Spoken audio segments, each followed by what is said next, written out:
Welcome back to this weird series that is happening right now.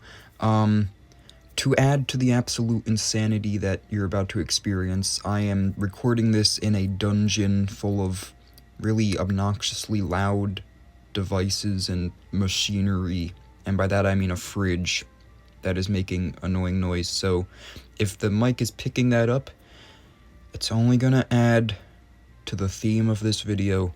If you haven't seen the other ones, that's okay. What's going on here is that I'm going through every single Pokemon that exists, and after studying their Bulbapedia Dex pages and looking through Dex entries and reading up all about them, I've come up with one really obscure and weird shower thought for every single one. And I tried to make it so that all of these are unique and new things that people haven't really talked about before. Some of them are just simple, objective facts that I'm pointing out that people may not have noticed before, and others are just complete stretches that were in no way intentional by the devs or the creators, but I found it out anyway. So, we left off in the Hoenn region with Gulpin. We're starting off with a simple one, but it gets worse. As for Gulpin, its hands and mouth kind of look identical. They're both just two green nubs each. Swalot. Its shiny is similar to Whiscash's shiny because both of them have blue bodies and pink whiskers and are both from Gen 3. Carvana. So its Japanese name, it has K-I, but they changed it to C-A-R-V in English. That K-I in Japanese represents the word fang, so if they didn't change it and just simply brought that right into English, its name would be Fangana instead of Carvana. Sharpedo. Its Japanese name has the word same in it, at least if you write it out in English, which is ironic because it isn't spelled the same as its English name. Wailmer. There are two cards where another Pokemon is present with it from the TCG, and both of those cards, that Pokemon is Wingull for some reason. Wailord. It has a tag team card of Magikarp. Both of their dex numbers combined is 450, which is Hippowdon, a Pokemon that can learn Sandstorm. Wailord has an original EX card from the EX Sandstorm set. Numel. It is the only non-Generation 1 Pokemon that Ditto has appeared as in a TCG card. Camerupt. The dex says it has 18,000 degrees Fahrenheit magma in it. This seems impossible though. The dex mentions its humps are modified bone, which would consist of calcium, among other elements. Calcium melts at under 2,000 degrees Fahrenheit. And even if the humps were also part volcanic rock, those are mostly made of silicon, which also melts around 2,000 degrees Fahrenheit. So there's no way it's 18,000 degrees Fahrenheit without just completely melting. But then again, it's fictional and magic, so I guess it makes sense by not making sense. Torkoal. It should be Rock-type. Many other turtle Pokemon are Rock-type, including Tortuga, Caracosta, Hisuian Avalugg, Shuckle, and Dreadnought. Plus, the three other Pokemon known as the Coal Pokemon are also Rock-type. Spoink. Aside from its intro animations, all Spoinks in 2D games are dead since they're not bouncing, because if Spoink stops bouncing, it dies. And all of those original sprites in 2D, they're motionless. Grumpig. The level it evolves from Spoink plus its dex number is Chimecho's dex number, both of which are pure psychic types from Hoenn. Spinda. For some reason, its dex color is listed as brown instead of white or red, even though it is white and red, so it should be one of those two, not brown. I don't know where that came from. Trapinch. Several reasons this should be a bug type. First of all, it's based on a bug. Its category name has the word ant in it, which is a bug, and the dex shape lists it as insectoid, which would be a bug. Vibrava. Its ground type makes the least sense of its evolution line. The dex mentions nothing that would support it being ground type, and it has the most wings of its line, and you know, wings is like flying, like the opposite of ground. Flygon. The dex says it traps crocodiles in sandstorms to catch them, but what's weird about that is that crocodiles, according to the dex, can see really well in sandstorms. Plus, it's also a ground type, so it wouldn't be affected by a sandstorm anyway. And what I mean by that is, if they can see really well in sandstorms, then getting trapped in one isn't really going to bother them if they can just see through it. And also, they, like, swim in sand, so they can just hide. Cacnea. The deck says its flower only blooms once a year, which would make you wonder why it's always there in the game, but it kinda makes sense because you can beat most Pokemon games in a few days, so perhaps that time of year is just the exact time you're playing through the game. Although, specifically in Black and White, which has the season cycle, it doesn't really make sense because that's like actual time passing. Cacturn. The deck says its blood is made of the same substance as sand, and sand is made of silicon dioxide. Silicon dioxide can actually take the form of silica gel. That's that stuff that they put into like chips and stuff to keep it fresh. But the thing about silica gel, it's actually counterintuitive to function as blood because silica gel keeps things dry. And if Cacturn's blood is keeping it dry, that's really counterintuitive because it lives in the desert where there's hardly any water. And as a cactus and a desert creature, it should try and maximize the amount of water it can retain. But if its blood is keeping it dry, then it's not doing that. Swablu. Its hair is similar to Crabominable's. Both Pokemon have a white and blue color scheme. Altaria.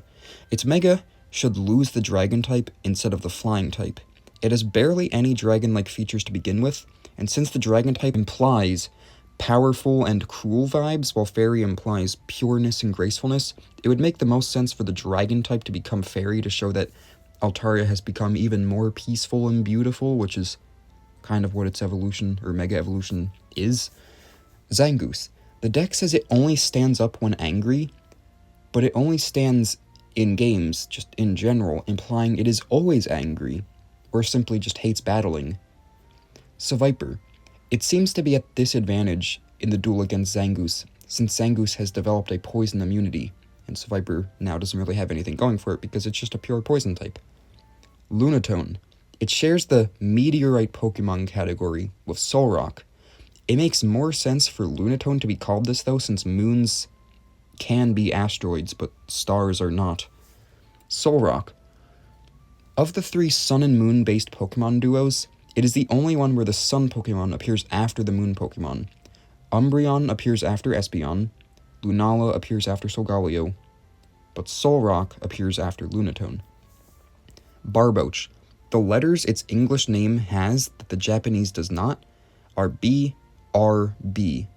The letters its Japanese name has that its English name doesn't are DJ. Both of these are acronyms, Be Right Back and Disc Jockey. Whiscash. It has a yellow W on its head, calling to mind Wario from Mario. Also, the zigzag on Barboach resembles Wario's mustache. And now, I did find this out, and I was like, oh, that's really cool, I hope no one's talked about this, and then of course I did find some Reddit post, someone mentioned it before. So, I still really wanted to talk about it, so I just decided to expand on it, to say something that no one has said about it, because no one goes this deep into useless stuff like I do. So, this may have actually been intentional, that there is a relation in Whiscash's line to Wario, because Ruby and Sapphire were released the year Wario's debut game turned 10 years old. Whiscash's dex number is 340. Correlating these numbers to the alphabet spells CD. The 3 becomes C, the 4 becomes D, and the 0 is nothing because there's no 0th letter of the alphabet. 10 years after Ruby and Sapphire, which was 10 years after Wario's debut game, another Wario game came out on Wii U. The Wii U uses CD format for games.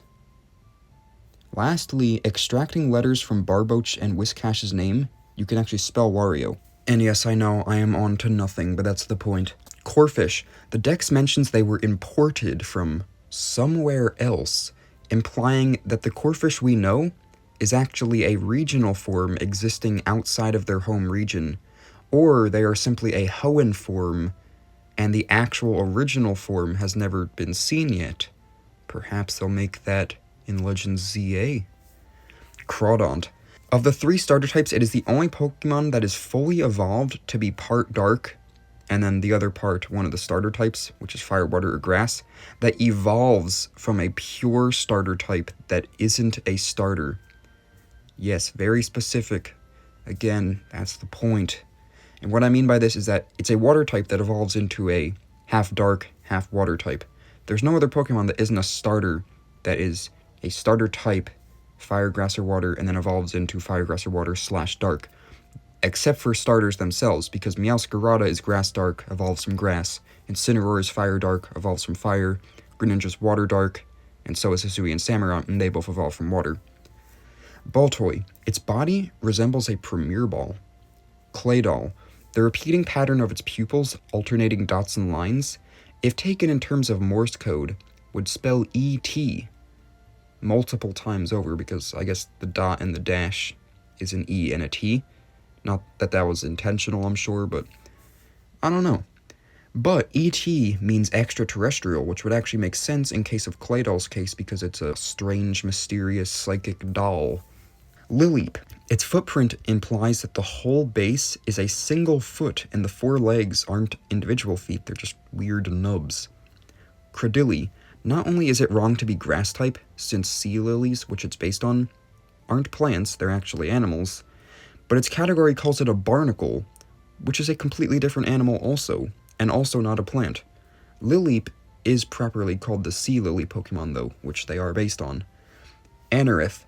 Taking the letters its English name and Japanese names don't share, you get R-I from the English and P from the Japanese. Putting these together, you can spell RIP, as in rest in peace, which works considering Anorith is a fossil Pokemon, so it's technically extinct, or dead. Armaldo. The dex says it can punch through a steel slab, which is ironic since steel type resists bug and rock, which are its 2 types. Feebas. Fire red and leaf green, its dex entry says, researchers ignore it, but the moon dex entry says it is the subject of research, which is obviously just 2 completely opposite things. Milotic. Its dex color is pink, even though its body isn't pink. What's interesting though, and maybe why it says this, is because the dex actually says it is capable of glowing pink. Although it is notable that its hair, which is, I would call that red, sometimes in some sprites it does look pink, but it's usually more reddish, plus most of its body is like that tan yellowish color anyway, so it wouldn't make sense to base its color off of its hair. And another notable thing is, I said the dex mentions that it can glow pink. What's weird about that is that the only time it actually does this in like animated sprites is in Emerald, but it glows purple, not pink. Cast form. The Sunny form is the only one with a consistent name. It's always just been called the Sunny form.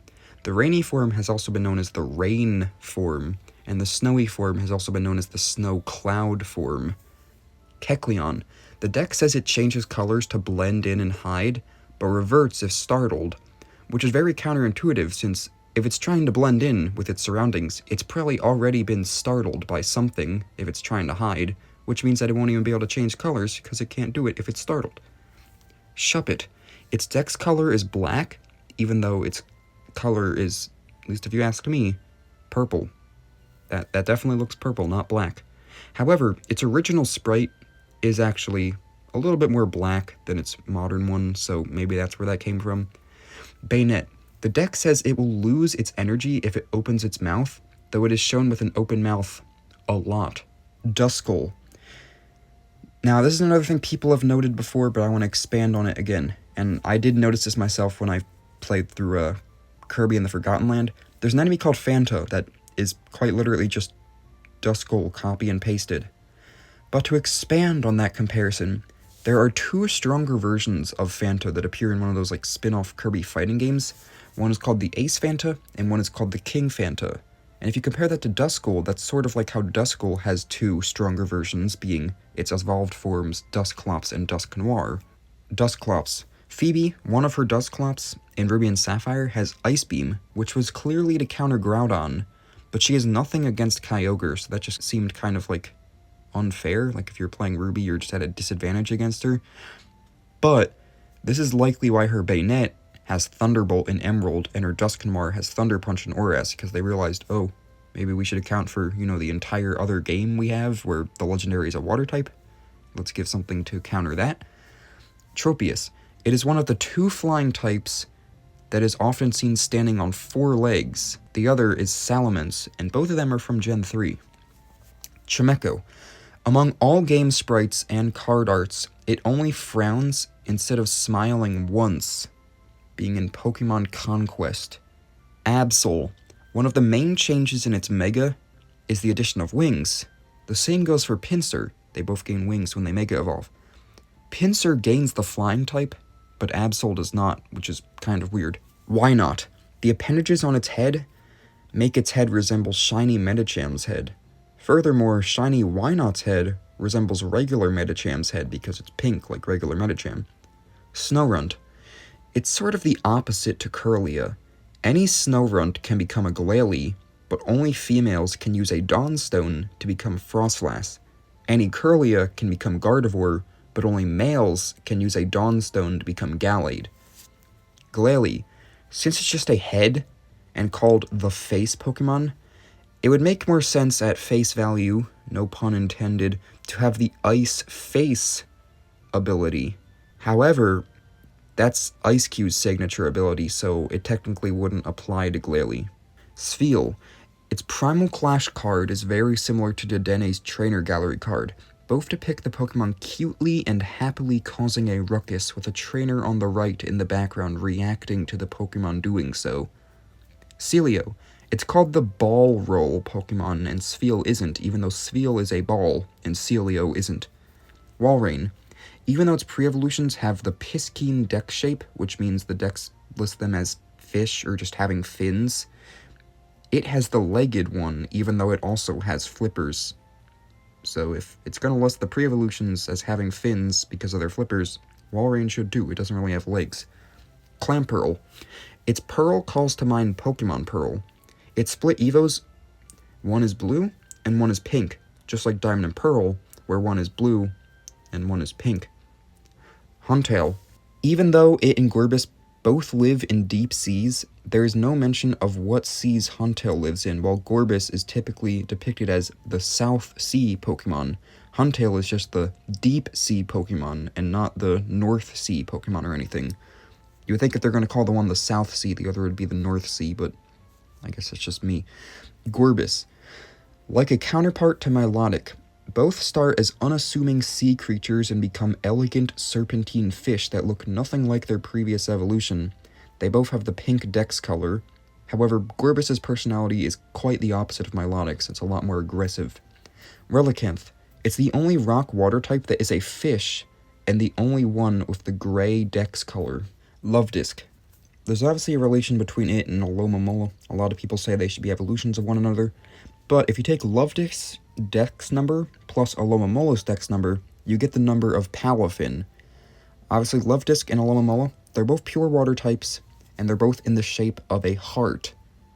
Now, what's interesting about this, remember I said Palafin is the combination of their dex numbers. It has a heart on its chest, and it's also a pure water type.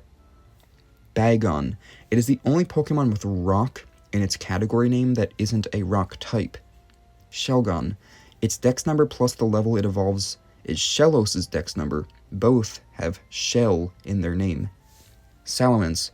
It has a strong association with water for some reason. It has a water-type Delta card, and every regular card of it uses water energies. Perhaps this is either because of the fact that its body is blue, or because its name is based on a salamander, which is an amphibian, which would kind of imply water. But then again, it's not even a water type, and doesn't really look like it would be. Beldum. It has a footprint, even though its quote-unquote foot doesn't really become or function as a foot until it becomes a Metang or a Metagross. When it's just a Beldum, it's just kind of like one floating body. Metang. The deck says the two Beldums' combined intelligence is no different when they fuse, breaking the concept of two brains being better than one. Metagross. The deck shape for it actually recognizes the fact that it is a fusion of multiple Pokemon, because the deck says it has the multiplied body shape. Even though you can't see that on face value, like if you looked at this thing and didn't know that it's apparently just like a fusion of two Metang, you would just think, okay, yeah, that's like a metal crab dude or something, and you would think it would have like the quadruped shape, as in having 4 legs, but the dex was actually smart enough to go with what it says and give it the multiplied body shape, implying that it is multiple creatures. Even though pretty much every other multiplied body shape Pokemon listed in the dex, you can actually tell that there's more than one body. Regirock. It raises a sort of Ship of Theseus-like dilemma. The ship of Theseus is this idea that if there's a ship that consistently gets broken and parts of it get repaired until the entire ship has been replaced with new material, is that the same ship?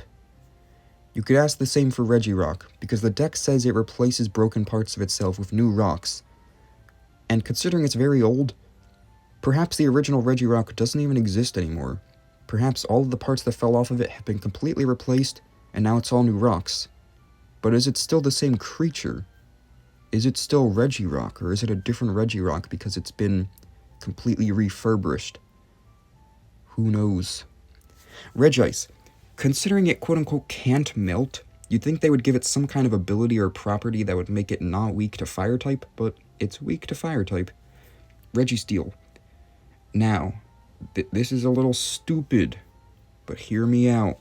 There's that meme of how it does the Nazi salute in Diamond and Pearl, but what if it goes deeper than that? It is known as the Iron Pokemon, which calls to mind the Nazi Iron Cross. Its colors are similar to the Nazi flag, having red, black, and then a brighter color being white on the flag, but silver on its body. It has red triangles on its hands, which is exactly what the badges that political prisoners wore in Nazi camps.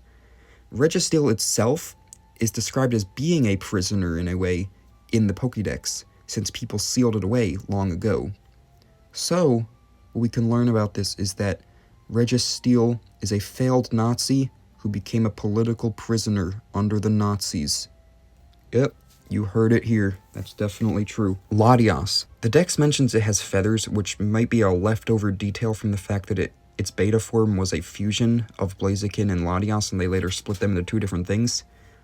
Latios. The O in its name ties in with the fact that it's in Omega Ruby, while Latios has A, more specifically AS, at the end of its name for Alpha Sapphire, because you can get it in Alpha Sapphire. Kyogre. The primal reversions of their true forms. Since Groudon gains a type and Kyogre doesn't, Kyogre seems to always have had the advantage, since Groudon's original form, which is its primal form, is Ground Fire, which is now 2 times weak to Kyogre's just pure water type. So perhaps Kyogre knows it doesn't need another type to be Groudon. Perhaps it just knows that it is the better one. Or perhaps Groudon, since its original form was dual type and now its regular form isn't, perhaps it was weakened by Kyogre over time and lost its fire type, or perhaps just changed itself to be less weak to Kyogre. Groudon. Team Magma might have actually named themselves after Primal Groudon instead of regular Groudon, since the fire type that its primal form has definitely fits the whole Magma theme a lot better than the ground type does. That, or they were just trying to mirror Aqua intentionally. Rayquaza. There's a lot of comparisons I can make between McDonald's and Rayquaza. First of all, Ray Kroc, that McDonald's guy, he wasn't the founder, but kind of was. He died in 1984. Rayquaza's dex number ends in 84. Their names are also quite similar, Rayquaza and Ray Kroc. Rayquaza has yellow rings that resemble the McDonald's logo on its body. The yellow symbol on Mega Rayquaza's head looks like a yellow M, like the McDonald's M. The initials of Mega Rayquaza are MR, the same as Maurice and Richard, the original founders of McDonald's. Jirachi. The EX Legend Maker sets makes it seem like Jirachi would be in it, because like Legend Maker sounds like it would be like a synonym for Wish Maker, and that's what Jirachi is. Also, the set symbol has 3 triangles, like the 3 that compose Jirachi's head. However, the set actually features a different mythical Pokemon being Mew, not Jirachi. Deoxys. The EX Deoxys set is one of only 2 sets, 3 if you count Detective Pikachu, that is named after a Pokemon. However, it seems to be the only set ever where the logo text font is stylized after the Pokemon itself. The logo symbol doesn't actually resemble Deoxys, though. Turtwig. We're moving into Sinnoh finally. It is the only base stage starter to have a Platinum era card where it is owned by a trainer, being Gardenia. Grotle. It should be part ground type like Torterra. Monferno has a second type already, while Grotle and Prinplup don't. But the deck says that its shell is made of soil, which would obviously imply the ground type. Torterra. The only other Pokemon with a tree on its back is Venusaur, and both are fully evolved grass-type starters. Chimchar, it and Charmander are the only fire-type starters that have base stages, or are base stages, with tails that are made of fire. However, the deck says Charmander dies if its fire goes out, but it also says that Chimchar will willingly put its own fire out when it sleeps, so that's quite the opposite. Monferno, it and Pancham are the only Pokemon known as the playful Pokemon. Both look rather angry though, defying the fact that they are known as the playful Pokemon. Both are also half fighting type. Infernape, it is the only starter Pokemon of 3 level X cards, which is somehow more than Charizard has. Which is insane because the TCG and just Pokemon in general, they just absolutely love Charizard and overuse it as much as they can. So the fact that Infernape has more cards in the level X department than Charizard does, that's pretty impressive. Piplup, it is the only starter based on a bird that doesn't have or become either flying or fighting type, instead becoming steel. Prinplup, it is the only starter with its pre-evolution's name in its name. Empoleon, it is the only Pokemon with Leo, spelled as either Leo or Lio in its name, that is a bird. Every other one is either a mammal or a lizard. Starly, the word that inspired its Japanese name is Mukudori, which is very similar to Monkey Dory, who was released many generations later. Staravia, it seems to have an M on its chest, which only makes sense when you realize its Japanese name starts with an M. Staraptor, red headcrests are like weirdly common among regional birds, but only Staraptor's flows forward. Unpheasant, specifically its male form, it has the red crest that go backwards and then flow down. Firo has its red mohawk thing that goes upwards. Pikipek has a little tuft of fur that goes upwards. Pidgeot has its long red hair that flows backwards. Talonflame just simply has its whole body is kind of reddish, but it has that tuft of fur, or not fur, feathers on its head. And Braviary also sort of has some red. None of them go forwards like Staraptor's does. Bidoof, it has a similar face pattern to Starly. Both of them are early root regional animals from Sinnoh. Bibarel, its footprint resembles Bidoof's face and nose, which is interesting because that's its pre-evolution, obviously. Kricketot, it could have been the first bug normal type since many other sound-based and music-based Pokemon are normal type, because I guess they kind of use normal as the filler for the fact that there is no sound type. This includes the entire Whismur line, Meloetta, the Jigglypuff line, Audino, Chatot, Trumbeak, Obstagoon, and Squawkabilly are all normal types, so Kricketot, which is based on music, could have been bug normal. Kricketune, Pokemon from every single generation that existed at the time of the card being made, except Generation 2, appear on its Galarian Gallery card, which would be Gen 1, 3, 4, 5, 6, 7, and 8, because that came out in Gen 8. Shinx, it is the only member of its evolutionary line facing right in official art. It is also the only one with the star on its tail partially covered in official art. Also the only one looking at the viewer in its official art. Luxio, there are a few cards in the Arceus set featuring a solar eclipse, one of which is Luxio. Of these, Luxio is the only Pokemon that isn't fully evolved and the only one in a 3-stage line. Luxray, the inverse of its dex number is 504, which is Patrat, a Pokemon with similar eyes in terms of design. They also both have 6-letter names containing RA in the second syllable. Budu, its intertwined appendages kind of resemble snakes, making it look like a Caduceus, which likely wasn't intentional, but fits considering its poison type, and the Caduceus is that twisted snake medical symbol. Roserade, it and Meowscarada are both based on masquerade masks, and they're both grass types.